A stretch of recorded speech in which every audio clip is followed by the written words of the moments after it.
empty and sad in there. So we'll do a quick little talk. I'm not going to scold you. Uh, what I want to talk today about, and this is a PowerPoint I'm working on, more about breathing, but it has to do with the psoas of the neck. So we have the psoas in your diaphragm attached to your hips, which are major stabilizers. So we have a lordosis in our lower spine. So we have a lordosis in the neck. And that's the two areas that tend to move too much. They lack stability.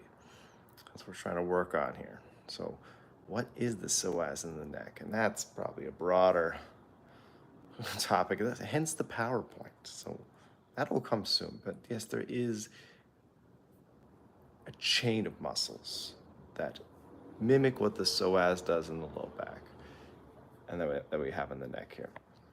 So we have this kinetic chain, kind of see here from the scalene, the pecs even involved, intercostals. Ignore all the, I got random stuff here. I'm working on this. Is very in the beginning of its stages. So here's the psoas. You see how that runs to the hip, attached to the diaphragm. So via the intercostals, we have this same connection to the scalenes. Okay, and that's your SCM too. So what happens with most people, since this left diaphragm is a little smaller, rib cage tends to lift up higher, and this psoas is just under a lot of tension all the time, trying to hold that rib cage and diaphragm down. And then all these muscles on the left get really, really tight, intercostals into the neck. The rib cage is lifted, it's flaring, it's open, it's lifting. It's in a constant state of inhalation where it's just opened up. So it's hard for that rib cage to pull down on that left side. See if we got anything else exciting here. So stability is crucial in areas of high use. We rotate the neck a lot. We bend and rotate from the low back. The mid back is protected by the ribs. That tends to be the stiffer area in most people.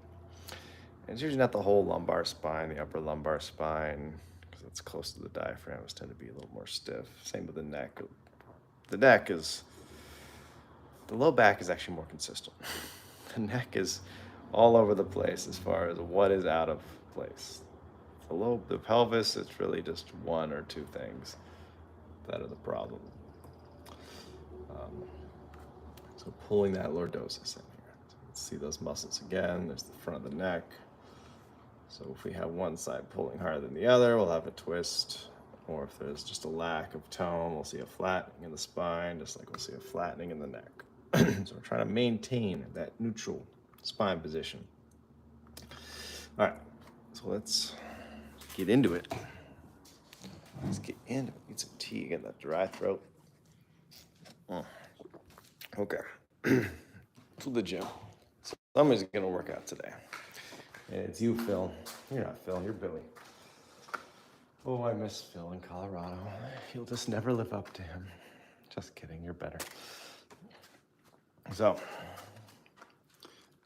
I feel this on a lot of people, these scalenes here. Run into the first rib. Do you know your rib's that high? Look at that rib. So it runs underneath the collarbone.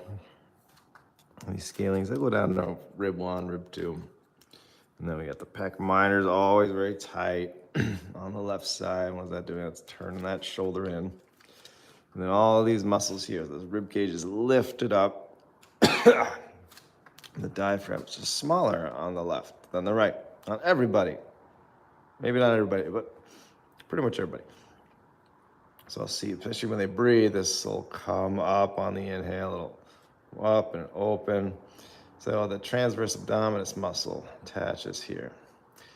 Runs from the pelvis, so it's gonna help hold that rib cage down. We also got our deep psoas muscle running from the hip. So that's supposed to be anchoring, pulling that diaphragm down when we breathe, holding that rib cage down when we breathe. Really important. So the major thing I want to talk about today, because that could be a lot, right? It can cause a lot of one-sided issues.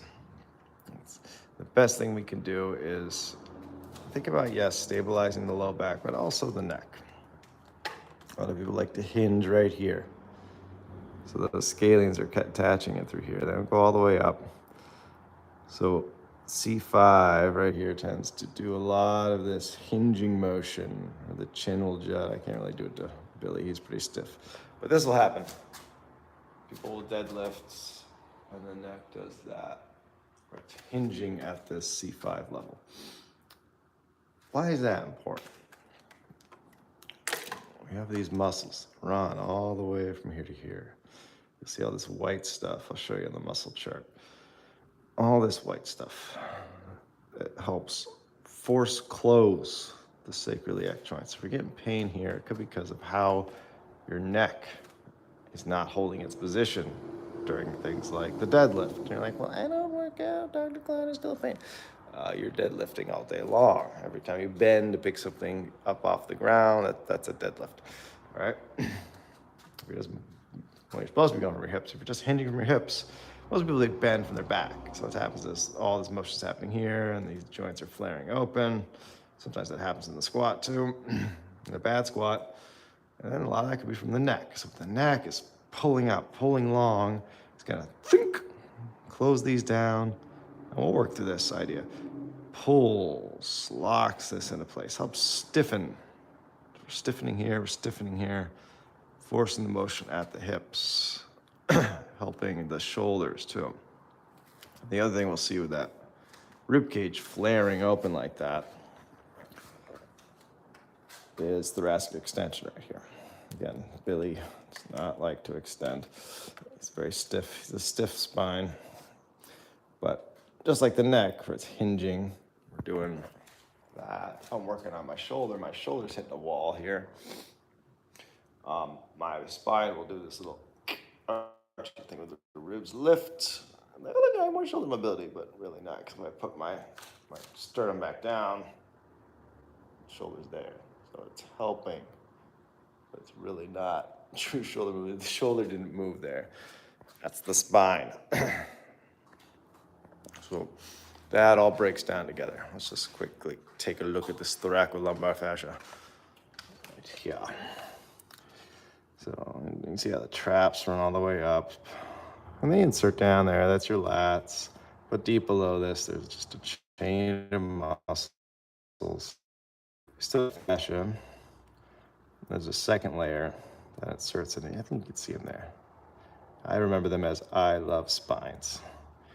Iliocostalis, run to the ribs, so it's not all the way to the neck, but low back to the ribs, all the way up there though. I love longissimus, it's long, right? Going all the way up. That one does go into the neck a little bit. And then spinalis, it's like the little multifidus muscles, and those deeper, all those transverso spinalis muscles that run from your sacrum all the way up to the suboccipitals. So it's the posterior chain. There's another picture here. How your diaphragm and your psoas are connected. And you can kind of see that the right, yeah. It's not just one big muscle. Little individual muscles. Smaller on the left than the right. Creates problems. Creates a twisted pelvis. Twisted pelvis leads to a twisted neck. Twisted everything, right?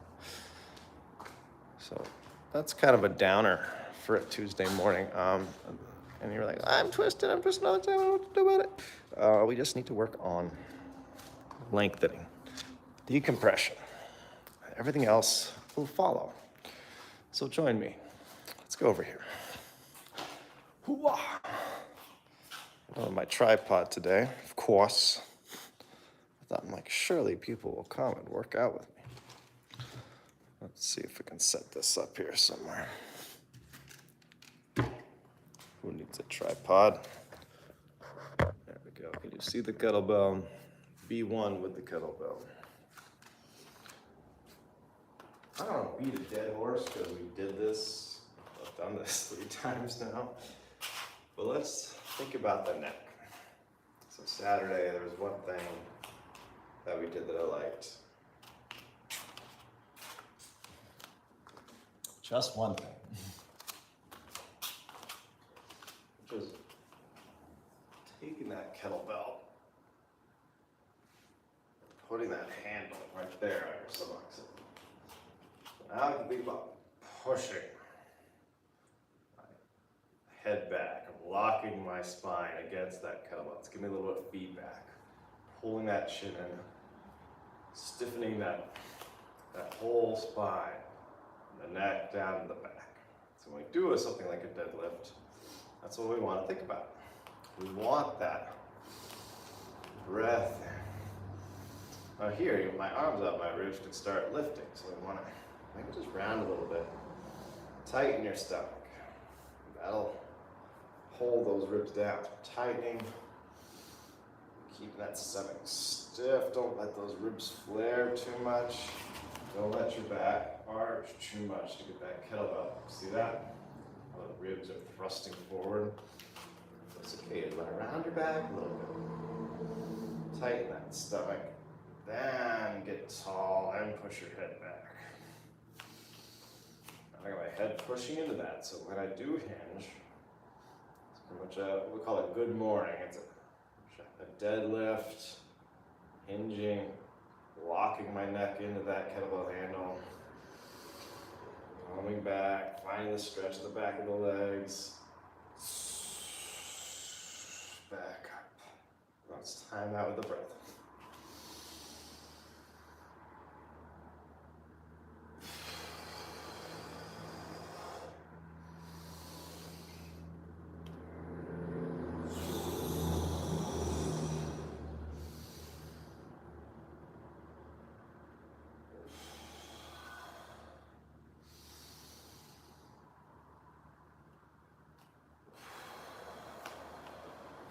We also did the squat, king squat, so turn the feet out a little bit.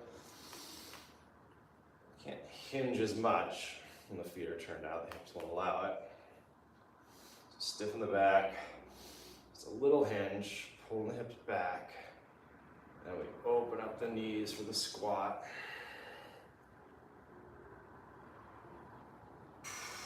We're supposed to go back to the hinge there, let's do it right this time. Little hinge, squat, back to that hinge.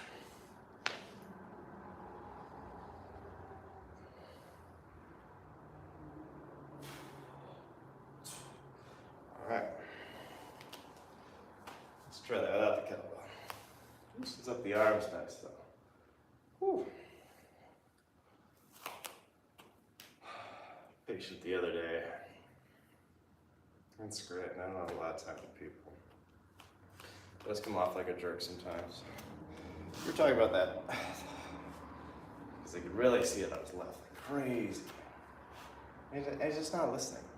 That's what a lot of people do. Well, my pain's here, you know, and I'm like at the 1,000-foot view, seeing the forest from the trees, and you know, a lot of people just down on the ground level. They're looking at that tree, they're like, what do I do about this? And I'm up there like, don't worry about that tree. That tree's not. It's like, hey, work on your shoulder mobility, work on your breathing. He's like, well, how do I fix this? It was just like, he just left in frustration. So I'm like, I don't have time. I don't have time to talk about this.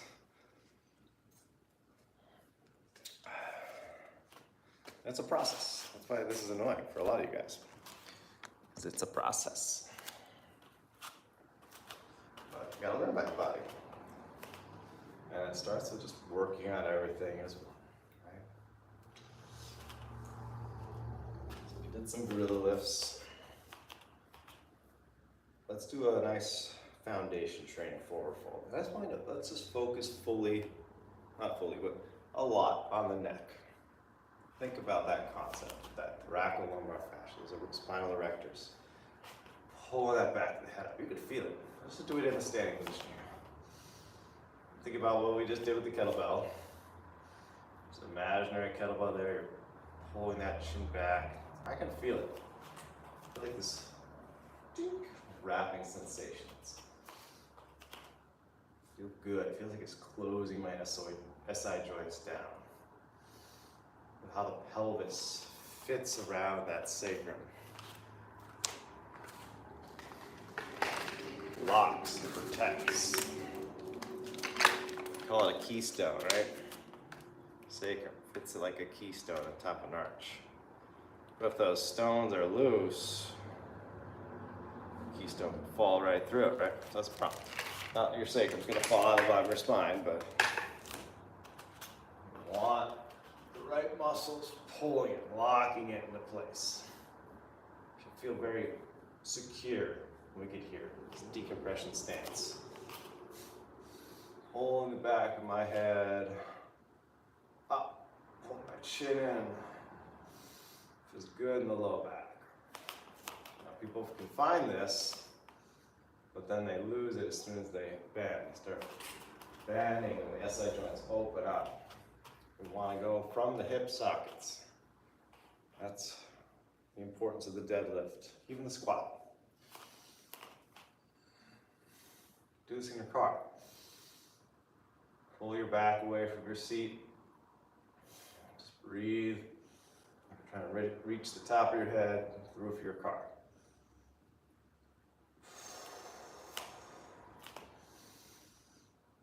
Because I know, even in this class, there's a lot of things. Like, oh, some days it's just all about the feet. Some days it's all about the neck. It's not that one is more important than the other. They can all feed on each other. So today, let's think neck. But been in class before, you can start putting the pieces together.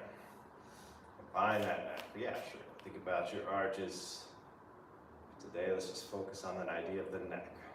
Push that C5. You push right there. Push in. Find that stretch in those scalenes.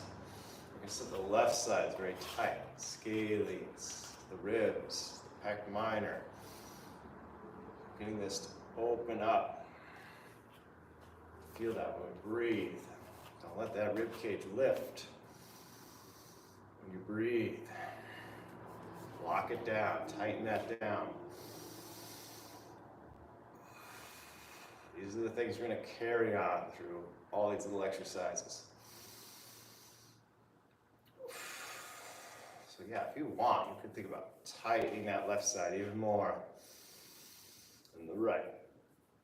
That's what has that psoas gets irritated. It's just always the stabilizer. It's always fighting, always trying to hold things together.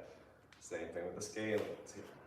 Always fire, always locking the neck up.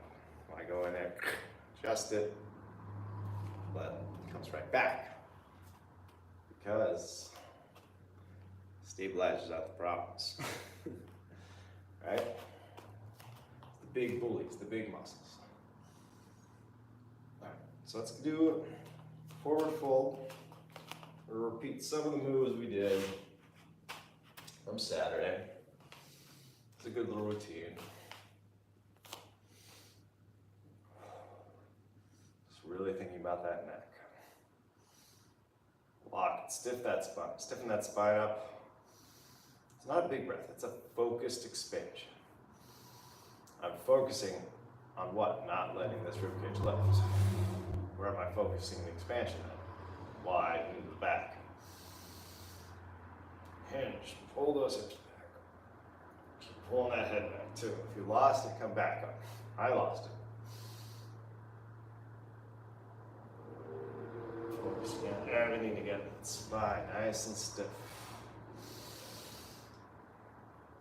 It's really annoying today. It's like, get into it already. Sometimes it's important to focus on these little things.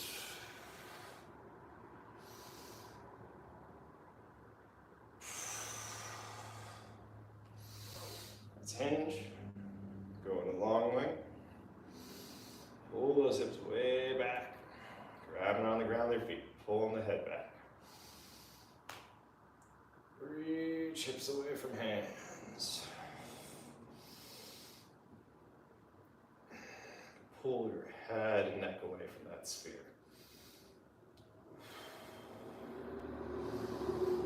I'll notice this at work too. If I'm working on somebody, my head starts coming here, the rest, everything else kicks, the butt starts tucking, those SI joints start coming apart. So you pull that head back. It's going to help you re-lock in your spine. Okay, take that down to the kettlebell. Just grabbing on, I'm lifting just a little bit. I'm almost about to pull that kettlebell up into the air. This gets really tiring on the neck, and it should be. Pulling that head neck away. Hips are reaching back and up. Find that stretch in the hamstrings. It should be shaky in the neck. Stretching out the back of the neck.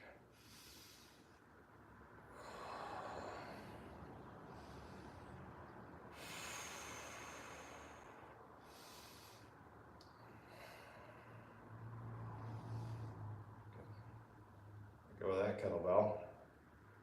Open up into a bit of a squat, so turn the feet up just a little bit. Reach down. Pull those hips back. Pushing into the ground, my fingertips. Reaching my hips back and up again. Pulling my chin in, lengthening that neck. Stiffen that spine. Let's reach that right arm up. Reach the hips way back.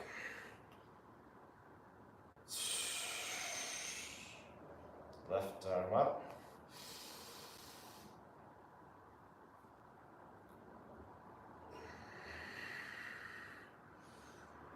And down. Just really fight to keep that spine stiff.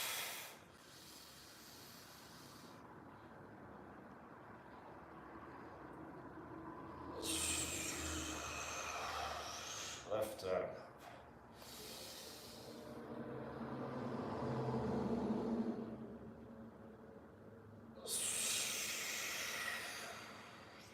2 more.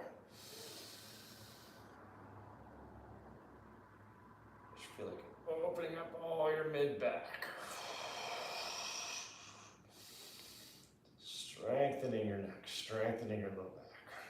It's just as much of a strengthening exercise as it is a stretching. Let's get our kettlebell underneath this here. I actually like that. Grab it by the bottom. Pull up. And reach. Tap. Always gives you a bit of a deficit. So you have to go a little bit lower. Tap that down like that. I was thinking about this. Another way we could do that. Oh my gosh. Wow. That's so much better than any chiropractic adjustment. Once you get this down, I swear, it's so good. Everything. Just really a few minutes working that. Now grab some yoga blocks.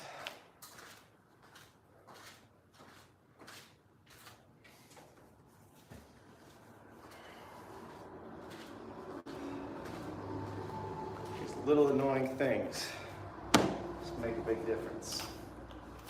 It's hard to lift the kettlebell like that. Felt kind of nice though. Kind of carry your sphere of tension, but as it gets heavier, it's probably gonna be tricky. I don't know if I could do that with a 50. I will experiment. That was a new one for me.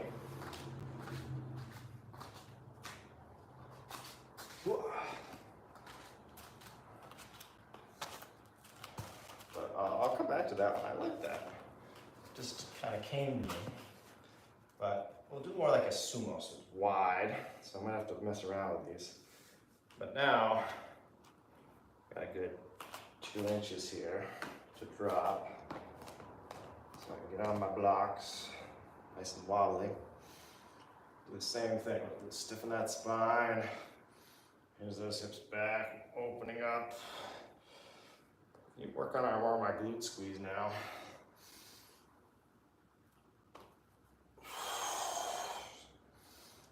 Hinging,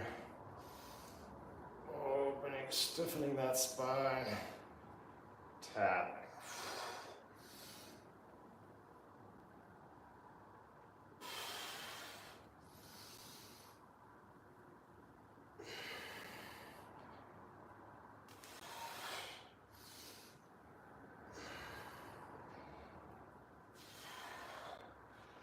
We got straight up dumbbells. You won't have that problem because those you can go a lot farther. But with the kettlebell, try either of those. Don't have blocks, just grab it from the bottom. Let's see how well that works. With the 50, I wonder if I can even get the ground here. Let's see. This will be tricky. Breathing, lengthening that spine, hinging those hips back, opening up. Grab this by the bottom.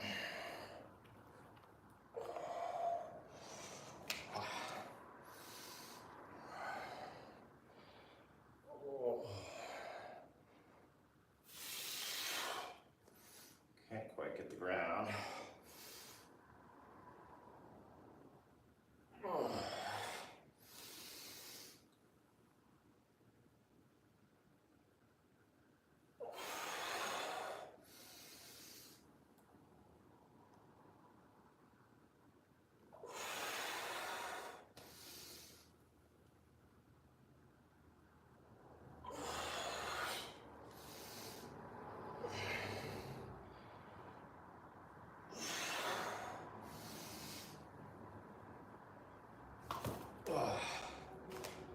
Really thinking about the neck there.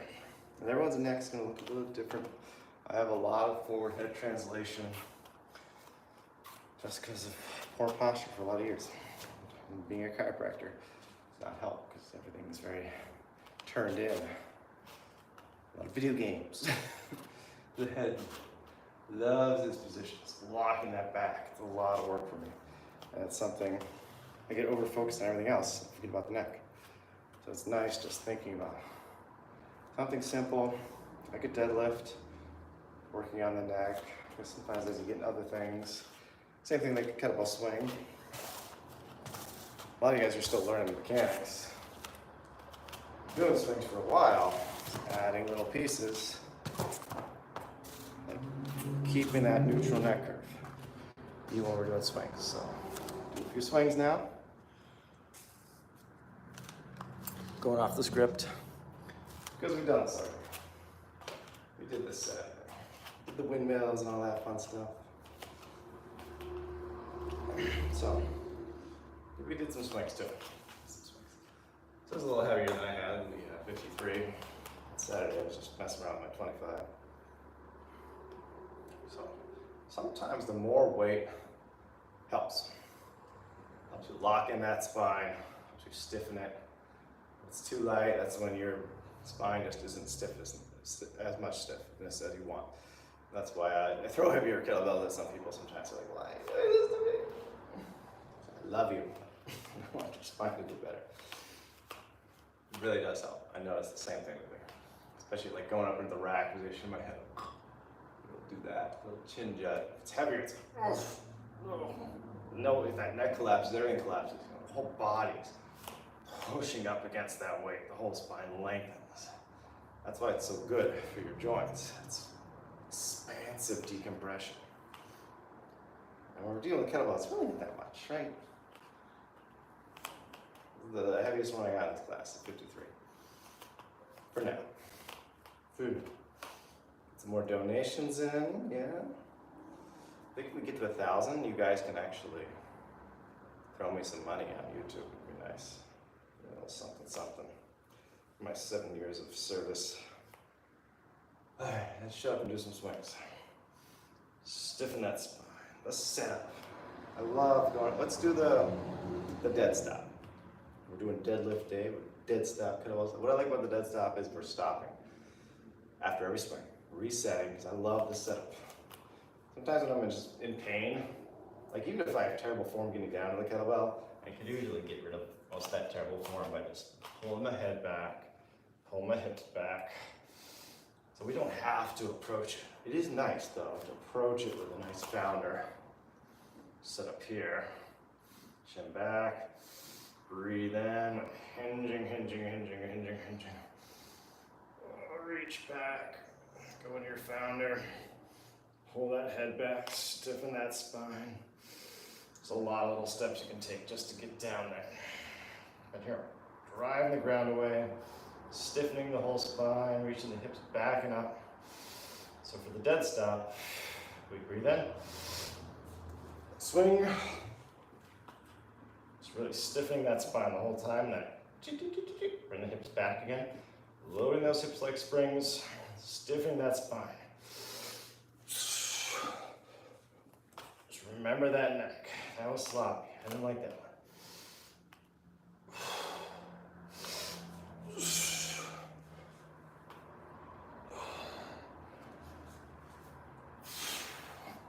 Just shut up, just so I can think about my own neck.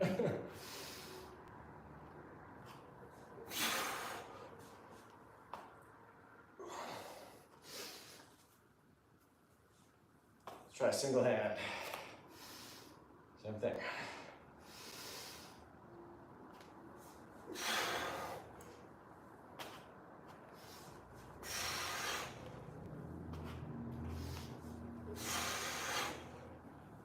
A few on the other side.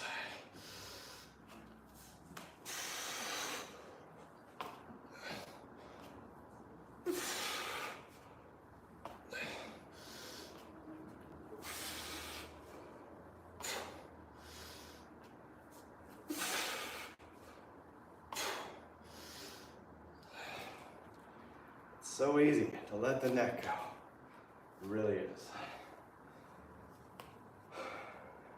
It's annoying, it is. I just want to go. I just want to swing this kettlebell. Why do I gotta worry about my neck? Your neck might not be hurting you. Like, I don't need this, my neck's not hurting. My low back.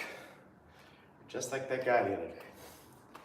You're missing the forest for that one tree.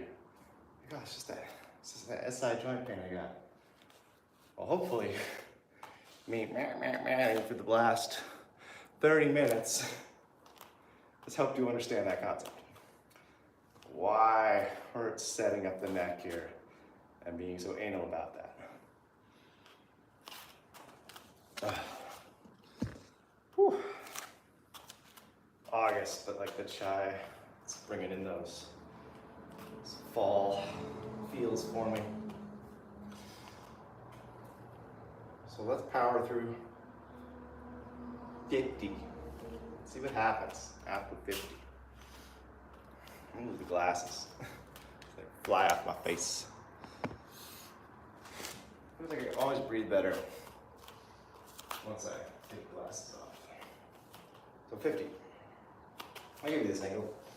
Back up a little bit so you can see me more. So just rock these out together if you can. Pick a weight you can handle. Make sure you can breathe through your nose.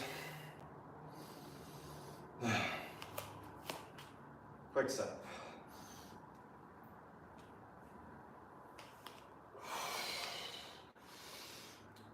Just gonna shut up and do it, all right?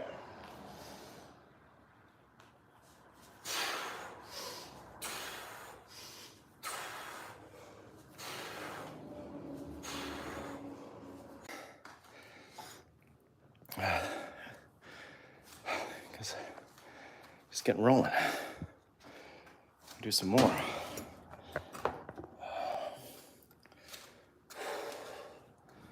Swings. Get to focus on your breathing. Focus on that neck. Even 50 swings can be hard. You don't have to be doing fancy lunges and all that stuff. All right. So what else do we do? Did windmills. Did some surf squats.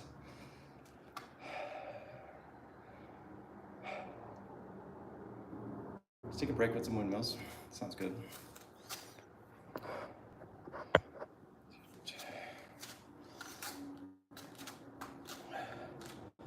Nice and wide.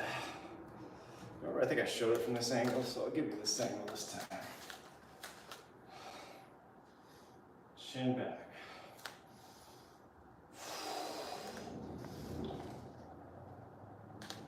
Hold that chin back as I reach the hips back.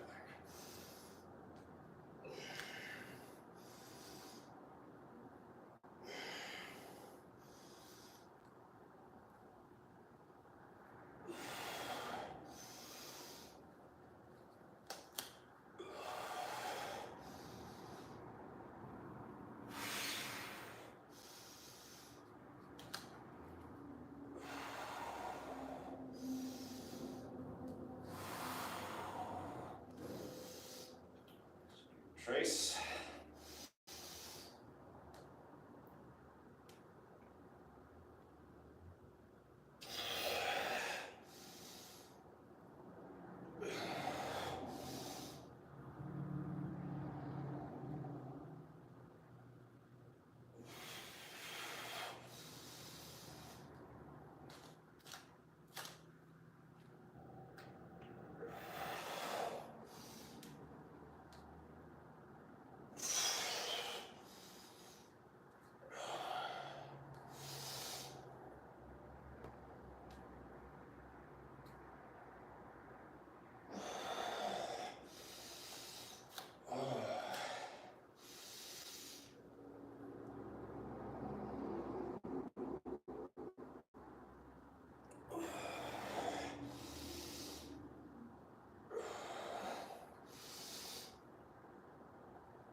Oh.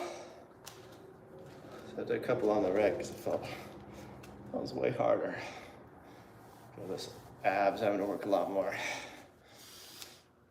The neck having to work a lot more. Foundation training, don't play around with that. Sometimes you look down the whole time. Sometimes you can look up. Hurts the neck, just stay looking at the ground.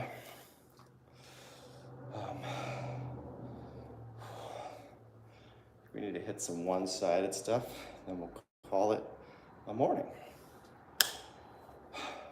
So, lots of options. Lots of options. What fits well? I know. Let's do this.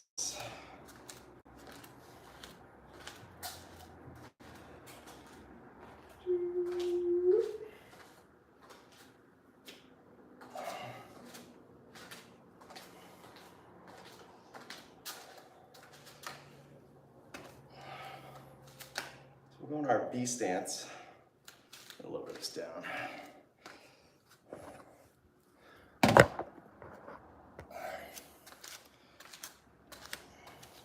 Foot's here, back foot, working our hinging. We'll just do 5 deadlifts, and there's a lot of things we could do from this position. So we'll have fun with it. If you get lost, just go back to the deadlift. It's a deadlift, most of the weight on the front leg, okay? Let's show from this angle first. Reaching across with the other hand. Force it down. Head back, hinge, reach. You can also lift this up on a yoga block.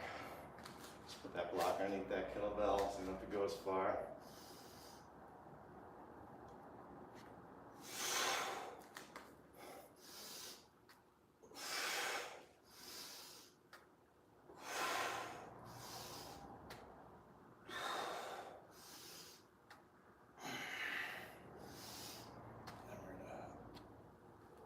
Swing.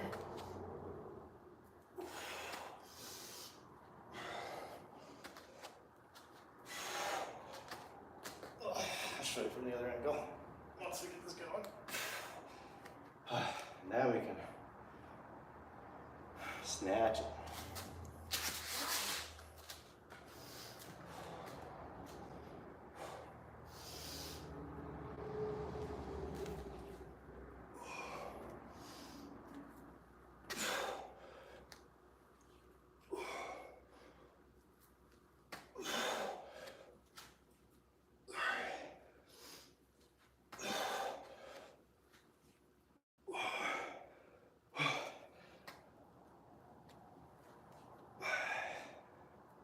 Let's hit some lunge action over here.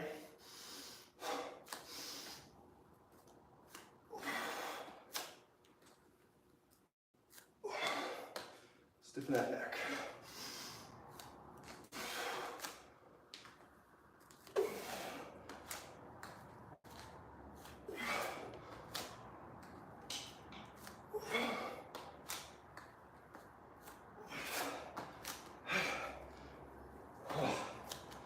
Let's do the other side.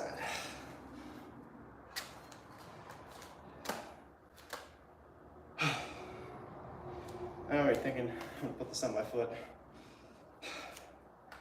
I've really had that problem.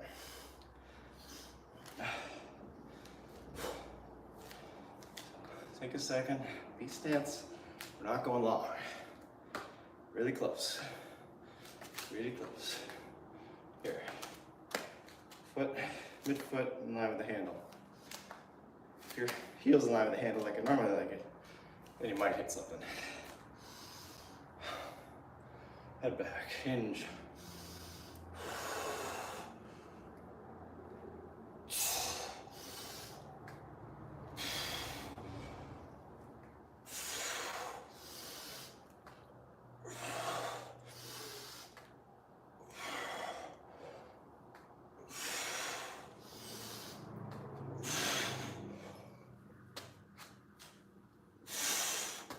Ooh, the balance.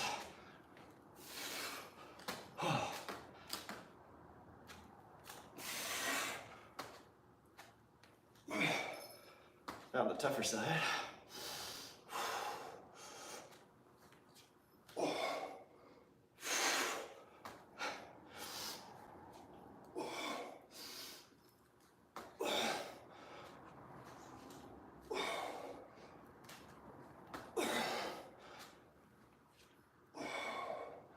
Lunges.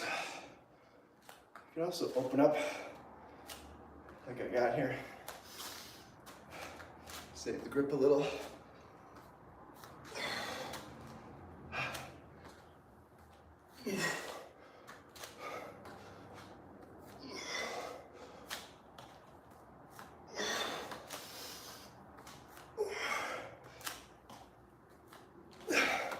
Eight or 10, whatever you're feeling.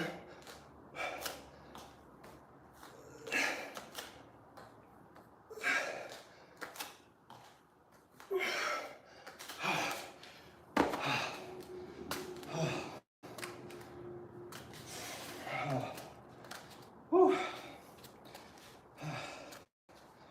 That was fun. Do a couple of those lateral swings. Normally I keep the feet here for those. It's the easier way. Like that. Balancing on one foot. It's not all on one foot. That'll help get you working a little bit. Because one leg likes to do all the work. I see it all day long.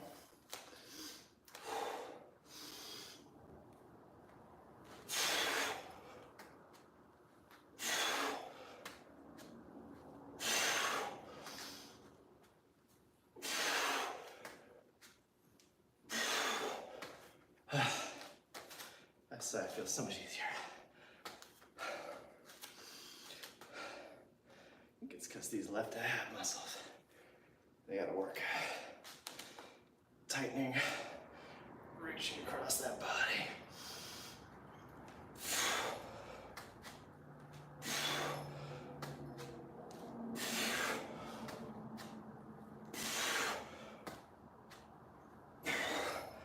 I thought he did it the first time.